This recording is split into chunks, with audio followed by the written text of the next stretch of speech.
अविनाश सुबह के समय पर उठा नहीं तो संस्कृति को चिंता हुई। उसने अविनाश को उठाते हुए उसके माथे पर हाथ रखा। माथा तप रहा था। संस्कृति घबरा उठी। अविनाश को तेज बुखार था। 2 दिन से वह खांस भी रहा था। संस्कृति ने कल इसी वजह से उसे ऑफिस जाने से मना कर दिया था, मगर आज तेज बुखार भी था। उसने जल्दी से अविनाश को दवा खिलाकर माथे पर ठंडे पानी की पट्टी रखी। संस्कृति और अविनाश की शादी को अभी ज़्यादा वक्त नहीं गुजरा था। 2 साल ही हुए थे।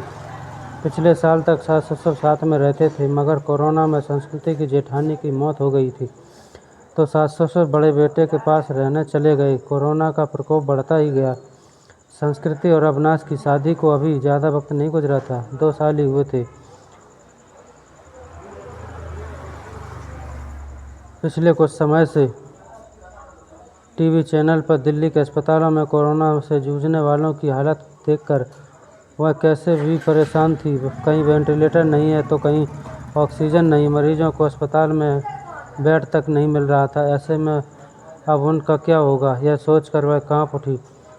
जल्दी से उसने माँ को फ़ोन लगाया। अम्मा, अविनाश को सुबह से बहुत तेज़ बुखार है, क्या करूँ? बेटा, यह समय ही बुरा चल रहा है। राजू को भी कोरोना पॉजिटिव है, वरना उसे भेज देती। हम खुद उसकी देखभाल में लगे हुए हैं। तू ऐसा कर, जल्दी से डॉक्टर को बुला और दवाएं शुरू कर। हाँ माँ, वह तो करना ही होगा। मेरी सास की भी तबीयत सही नहीं चल रही है, वरना जेठ जी को बुला लेती। घबरा नहीं बेटी, धैर्य से काम ले, सब ठीक हो जाएगा। माँ ने समझाने का प्रयास किया। संस्कृति ने पति का कोरोना टेस्ट करवाया, तब फैमिली डॉक्टर से पूछा और दवाएं भी देती रही। इस बीच अविनाश की हालत ज़्यादा खराब होने लगी। वह उसे लेकर अस्पताल भागी। अस्पताल से निराश लौटने के बाद तीसरे दिन में मुश्किल से बेड मिल पाया। सास ससुर और जेठ भी दूसरे शहर में सो मदद के लिए आ नहीं सके। वैसे भी दिल्ली में लॉकडाउन लगा हुआ था। रिश्तेदार चाहकर भी उसकी मदद नहीं आ सके थे। आस पड़ोस वालों ने कोरोना के डर से दरवाजे बंद कर लिए। तब संस्कृति ने अपने दोस्तों को फ़ोन लगाया, पर सबने बहाने बना दिए। अकेली संस्कृति पति की सेवा में लगी हुई थी। अस्पताल में मरीजों की लंबी कतारों और मौत के तांडव के बीच किसी भी तरह की संस्कृति को खुद को बचाते हुए पति के लिए दौड़ भाग करने लग गई। कभी दवा की पर्ची लेकर भागती, कभी खाना लेकर, कभी डॉक्टर से गिड़गिड़ाती, कभी थक हार कर बैठ जाती। उसे कोरोना वार्ड में जाने की इजाज़त नहीं थी। बाहर रिसेप्शन में बैठकर ही पति के ठीक होने की कामना करती रहती। उस पर पति की तबीयत अच्छी होने के बजाय बिगड़ती जा रही थी। उस दिन भी डॉक्टर ने पर्ची में कई दवाएं जोड़कर लिखी। वह दवाएं लेने गई, मगर जो सबसे ज़रूरी दवा थी वह नहीं मिली। अस्पताल में उसका स्टॉक ख़त्म हो चुका था। अब वह क्या करेगी? बदहवास सी वह अस्पताल में बेंच पर बैठ गई। बगल में ही परेशान सा एक युवक बैठा हुआ था। संस्कृति ने उसकी तरफ मुखातिब होकर पूछा, आप बता सकते हैं यह दवा मुझे कहाँ मिलेगी? मैं खुद यह दवा ढूंढ रहा हूँ, आसपास तो नहीं मिली। मेरे दोस्त ने बताया कि नोएडा में उसकी शॉप है, उसने कुछ दवाएं स्टॉक कर रखी हैं, तो मुझे दे देगा। अभी जाने की सोच रहा है। पर्ची लाइए, मैं अपने साथ आपके लिए भी दवा ले आता हूँ।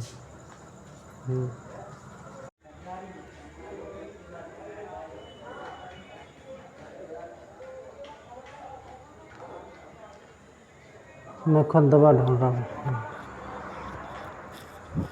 बहुत मेहरबानी होगी। सुबह से इसके लिए परेशान हो रही थी, पर पसीना पहुँचते हुए संस्कृति ने कृतज्ञ स्वर में कहा, मेहरबानी की कोई बात नहीं, इंसान के काम आता है। बस इतना शुक्र मनाइए कि दवा वहाँ मिल जाए। यह कहकर वह चला गया। 2-3 घंटे बाद लौटा तो उसके चेहरे पर परेशानी की लकीरों के बावजूद खुशी थी। यह लीजिए, बड़ी मुश्किल से मिली मगर मिल गई। यही बहुत है। बहुत बहुत शुक्रिया। कितने की है? संस्कृति का चेहरा खिल उठा। अरे नहीं, पैसे की ज़रूरत नहीं, आप पहले यह दवा खिलाइए मरीज को। उस दिन के बाद से दोनों बातचीत होने लगी। वह अपने भाई की देखभाल में लगा था और संस्कृति अपने पति के लिए देखभाल कर रही थी। दोनों का दर्द एक सा ही था। जब संस्कृति की तबीयत व्यथित होती तो उसके कंधों पर रखकर रो लेती। कोई चीज़ लानी होती तो लेकर आता, संस्कृति को घर छोड़कर आता।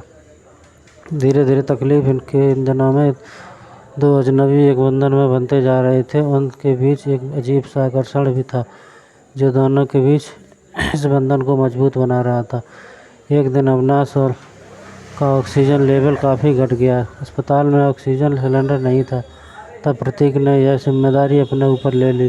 पूरे दिन कड़ी धूप और गर्मी में लाइन में लगकर आखिर वह ऑक्सीजन सिलेंडर लेकर ही लौटा था। उस दिन संस्कृति ने पूछा, आप मेरे लिए इतना कुछ कर रहे हैं, इतना ख्याल रखते हैं, मगर क्यों? मैं तो आपकी कुछ लगती भी नहीं। फिर बताओ ऐसा क्यों कर रहे हो? पहली बात, हर क्यों का जवाब नहीं होता, और दूसरी बात, हम दोनों हमसफ़र नहीं है तो क्या हुआ, हमदर्द तो है ना। आपके दर्द को मैं बहुत अच्छे से महसूस कर सकता हूँ। आपकी तकलीफ़ देखकर मुझे दुख होता है। बस किसी भी तरह आपकी मदद करना चाहता हूँ। एक अनकहा सा मगर मजबूत साथ महसूस कर वह गमों के बीच भी मुस्कुरा उठी थी। धीरे धीरे अविनाश की तबीयत और बिगड़ती गई और उसको वेंटिलेटर पर रखना पड़ा। अस्पताल में वेंटिलेटर की भी कमी थी। कई वेंटिलेटर ख़राब हो गए। बदहवास सी संस्कृति ने प्रतीक को फ़ोन लगाया तो पता चला कि उसके भाई को भी कहीं और शिफ्ट करने की नौबत आ गई। आप चिंता न करो संस्कृति, मैं अपने भाई को इस अस्पताल में लेकर जा रहा हूँ। आपके पति को भी वहीं लेकर चलता हूँ। वहाँ वेंटिलेटर की सुविधा है और डॉक्टर भी अच्छे हैं। प्रतीक ने उसे डंडा से बंधाया और फिर जल्दी से शिफ्टिंग की सारी व्यवस्था करा दी। शाम में सब निपट गया तो प्रतीक का हाथ पकड़कर रुंधे गले संस्कृति इतना ही कह सकी, आप नहीं होते तो पता नहीं क्या होता।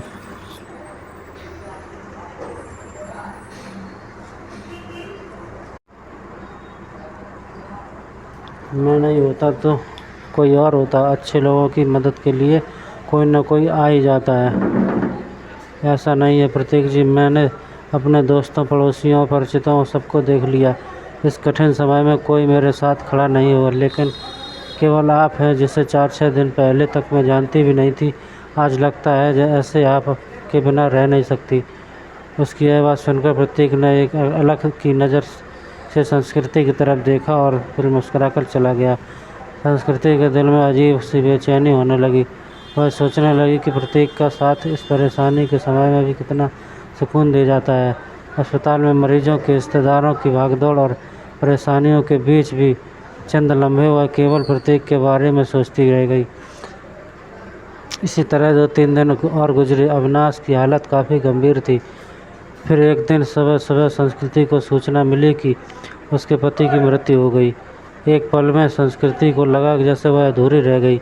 उसका सब कुछ छिन गया। प्रतीक ने जितना हो सका उतना धैर्य बंधाया। कोरोना की वजह से वह पति के शव को घर भी नहीं ला सकती थी। लॉकडाउन लगा हुआ था, घर वालों का आना भी कठिन था। ऐसे में उसे समझ नहीं आ रहा था कि पति को अंतिम विदाई कैसे दे। उस वक्त भी प्रतीक उसके काम आया। मुश्किल की इस घड़ी में सबसे पहले उसने संस्कृति को शांत कराया, फिर उसके पति को शमशान तक ले जाने का सही इंतज़ाम कराया।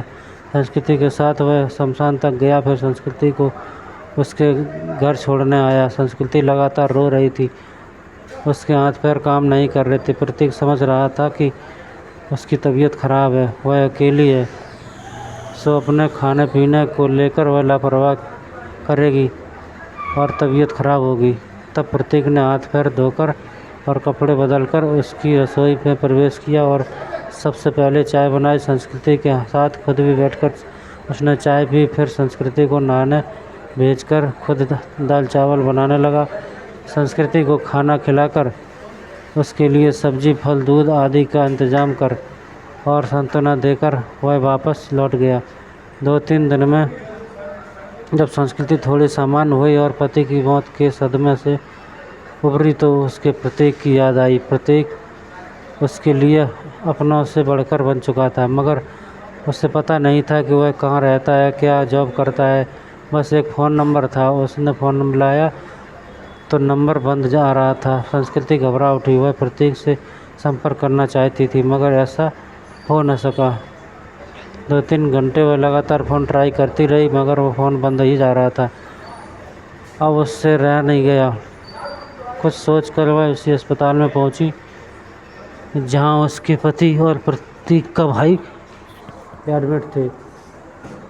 रिसेप्शन एरिया में घूम घूम कर प्रतीक को खोजने लगी क्योंकि अक्सर दोनों वहीं बैठे होते थे।